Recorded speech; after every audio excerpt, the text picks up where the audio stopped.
10 फरवरी 2022 को भारत सरकार ने नई गाइडलाइंस जारी की हैं इंटरनेशनल ट्रैवल करने के लिए।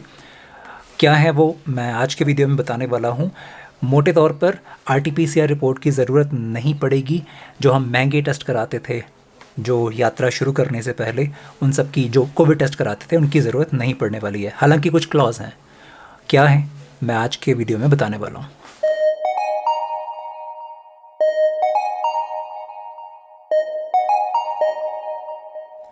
आज है 10 फरवरी 2022 यानी कल गवर्नमेंट ऑफ इंडिया ने नई गाइडलाइंस जारी की हैं उन लोगों के लिए जो इंडिया आने वाले हैं। इंडिया से जाने वालों के लिए ये खबर नहीं है, ये लेटेस्ट अपडेट उनके लिए है जो इंडिया अराइव होने वाले हैं। खबर ये कहती है कि अब आपको इंडिया पहुंचने के लिए जो पहले आरटीपीसीआर टेस्ट कराना पड़ता था उसकी ज़रूरत नहीं पड़ेगी। हालांकि ये उन लोगों पर एप्लीकेबल है जिनका कोविड वैक्सीनेशन पूरा हो चुका है।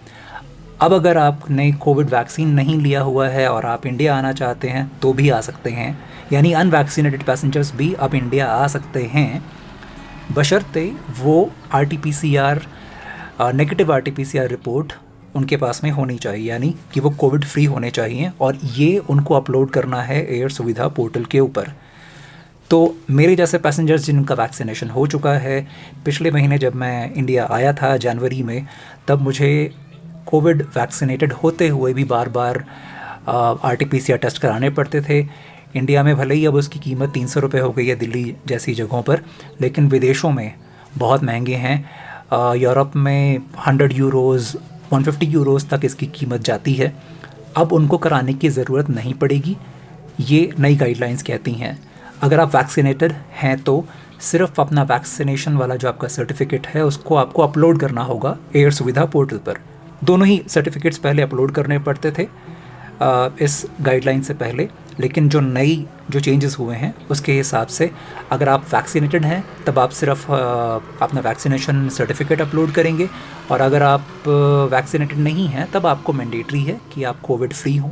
इसके लिए ज़रूरी है कि आप को अपना आरटीपीसीआर टेस्ट रिपोर्ट अपलोड करना है। ये जो आरटीपीसीआर टेस्ट होना चाहिए ये आपकी फ़्लाइट डिपार्चर से 72 आवर्स पहले होना चाहिए।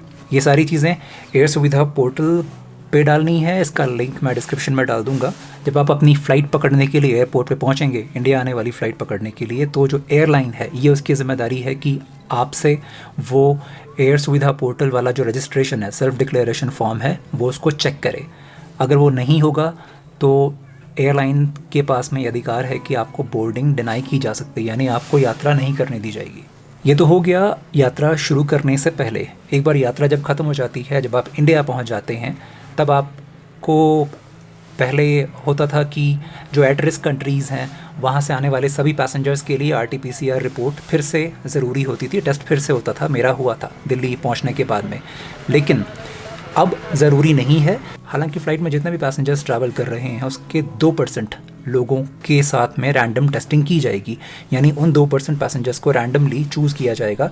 मोस्ट प्रॉबेबली जो क्रू है वो देखेगा फ़्लाइट के दौरान कि कौन से पैसेंजर को लक्षण नज़र आ रहे हैं, तो उनकी पहचान करके वो एयरपोर्ट पर बता देंगे और फिर उनकी चेकिंग की जाएगी।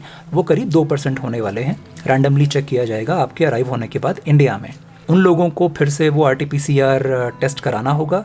लेकिन जो अब चेंज आया है वो ये है कि एक बार सैंपल देने के बाद में आप एयरपोर्ट छोड़ सकते हैं, आप बाहर जा सकते हैं एयरपोर्ट के। मैं जब आया था पिछली बार तो मुझे 6 घंटे वेट करना पड़ा था, क्योंकि मैंने आरटीपीसीआर टेस्ट की बुकिंग पहले से करा के रखी हुई थी।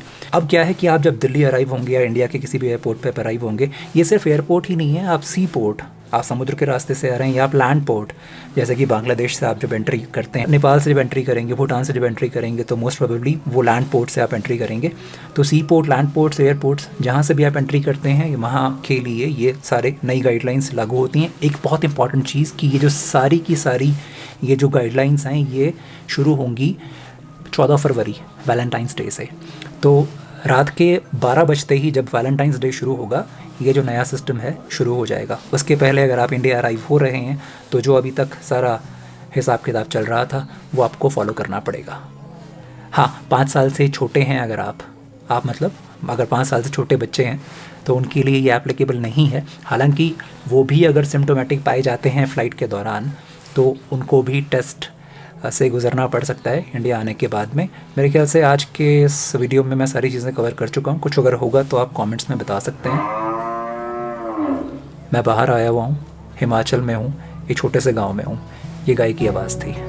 वैसे तो एयर सुविधा पोर्टल पर रजिस्ट्रेशन करना बहुत आसान है, फिर भी अगर आपको लगता है कि कहीं आप फंस रहे हैं तो मैं ऐसा करता हूँ कि एक वीडियो और बनाता हूँ और कैसे उस फॉर्म को फिलअप किया जाता है ये उस वीडियो में शेयर करूँगा।